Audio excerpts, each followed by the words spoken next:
때는 대학 학생을 불러가지고 물어보세요. 대한항공기 폭파 사건을 아느냐? 서울올림픽을 방해하기 위해서 김정일이가 김현희를 보내서 바그다드에서 출발한, 그것도 노동자들이 3년 동안 고생하면서 돈을 벌어가지고 귀국하는 그 비행기에 폭탄을 장치해가지고 공중폭발을 일으켜서 115명이 죽게 한 그 사건을 아느냐? 10명 중에 한 사람도 안다고 하지 않을 것입니다. 이것을 안다고 하는 학생이 있으면 기특한 학생이에요. 1983년 전두환 대통령이 미얀마를 방문했을 때, 아웅산 묘소를 참배할 때 북한 공작원이 원격조준으로 폭탄을 터뜨려가지고 대통령은 늦게 도착해서 살았지만은 17명의 장차관급 당시에 가장 똑똑한 한국의 엘리트들을 죽게 한 사건을 아느냐? 아웅산 폭파 사건 아느냐? 그거 안다고 생각하는 사람은 100명이 한 5명 될 거예요. 1.21 사건 아느냐? 문세범을 보내가지고 박정희 대통령 부인을 사살한 사건 아느냐? 이렇게 묻다가 6.25가 어떻게 났느냐고 물어보세요. 6.25가 북침이 아니라고 하면은 그나마 희망이 있습니다. 북침이. 자, 칼기 폭파 사건도 모른다. 아웅산 사건도 모른다. 우리가 북침했다고 한다. 이런 사람이 있다. 김정일이가 여러 가지 구제수단이 있음에도 불구하고 300만 명을 조용하게 굶겨 주겠다 하는 사실도 모른다. 알아도 그것은 김정일의 책임이 아니고 미국 책임이다라고 알고 있다든지, 이런 식으로 역사적 진실, 국가적 진실에 대해서 무지몽매한 젊은이가 아무리 인터넷을 잘하고 영어를 잘해도 그 사람은 대한민국 자격이 없고 괴물입니다. 괴물. 왜 괴물이냐? 이런 역사적 기억 장치가 망가진 사람은 그 다음 단계의 증상이 있어요. 피하 식별이 안 됩니다. 선악 구분이 안 돼요. 김정일을 민족주의자라고 좋아하는 사람들이 많습니다. 이런데 나와서 어떤 목사님이 저처럼 김일성, 김정일을 사탄의 세력이다, 그리스도의 적이다, 민족의 원수다라고 이야기하면 아마 그 교회에서 반발하는 젊은 사람들이 많을 거예요. 이승만과 박정희를 편들면 독재자 편든다고 욕하는 사람들이 많을 거예요. 저 피하 구분이 망가져 버렸어요. 누가 우리 편이고 누가 적이다, 누가 선이고 누가 착하다는 것을 모르는 사람을 만들어 버렸습니다. 왜냐? 기억장치가 망가지니까. 기억장치가 망가지면은 선악 구분 장치가 망가지고 피하 식별 장치가 고장이 나고, 그래서 집단적으로 침해가 되어버립니다. 여러분, 침해하지만 그건 개인이고 국가가 침해에 걸리면 어떻게 되느냐? 오늘날 지난 10년 동안 한국이 했던 짓이 바로 침해에 걸린 나라가 하는 짓입니다. 그렇지 않습니까? 2006년 10월 9일 날 김정일이가 핵실험을 했습니다. 핵무기를 가졌어요. 핵무기를 갖게 되면 우리가 가지고 있는 대포나 이런 건 아무 의미가 없게 됩니다. 권총 든 사람하고 활을 쏘는 사람과 대결이 됩니까? 그럼 우리는 어떻게 해야 됩니까? 우리는 핵무기가 없습니다. 다행히 한미동맹이 있습니다. 미국이 우리한테 핵우산을 제공을 합니다. 우리가 핵공격을 받으면 미국이 핵을 쓰겠다는 장치가 있어요. 그게 어떤 장치냐? 한미동맹인 것입니다. 한미동맹 중에서도 그것을 직접적으로 수행하는 것이 한미연합사입니다. 한미연합사. 그런데 노무현이가 어떻게 했느냐?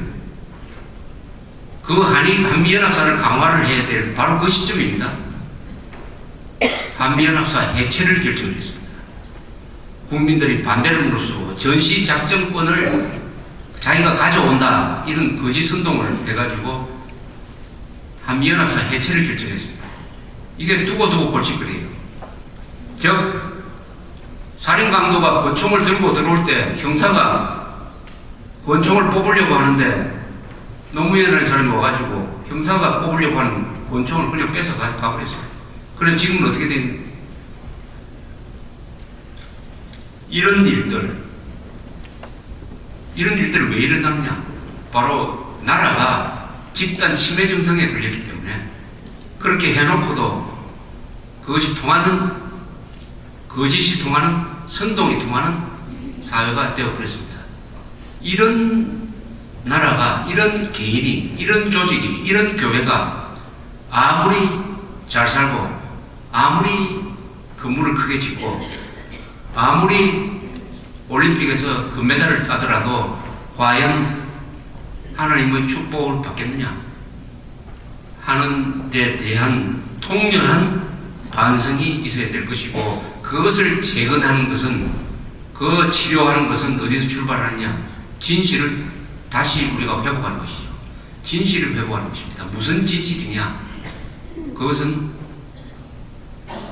대한민국에 대하여 자랑하고 감사하는 마음, 김정일에 대해서 분노하는 마음, 북한 동포에 대해서 동정하는 마음, 이 세 가지 마음을 갖게 되도록 하는 진실을 알아야 하는 것이죠. 진실을 알아야 합니다. 진실이 무너지지 않아야 법이 있습니다. 오늘날 대한민국에서 가장 불의한 자는 누굽니까? 법을 지키지 않는 사람입니다. 오늘날 대한민국에는 두 부류의 인간이 있어요. 한쪽은 법을 우습게 보는 사람, 이런 사람은 법을 지키지 않습니다. 한쪽은 법을 무섭게 보는 사람, 그 사람들은 법을 지킵니다. 가장 불의한 사람은 법을 지키지 않는 사람이에요. 한때 한국 사회는 법을 지키지 않고 용감하게 민주화 운동을 했던 사람이 국민으로부터 존경을 받고 영웅이 되는 시절이 있었습니다. 1987년 이전에 권위주의 정부 시절에 그런 일이 있었어요. 그래서 4.19 혁명, 광주 사태, 민주화 운동, 이런 사람들이 한때 다 영웅이었습니다. 일리가 있습니다.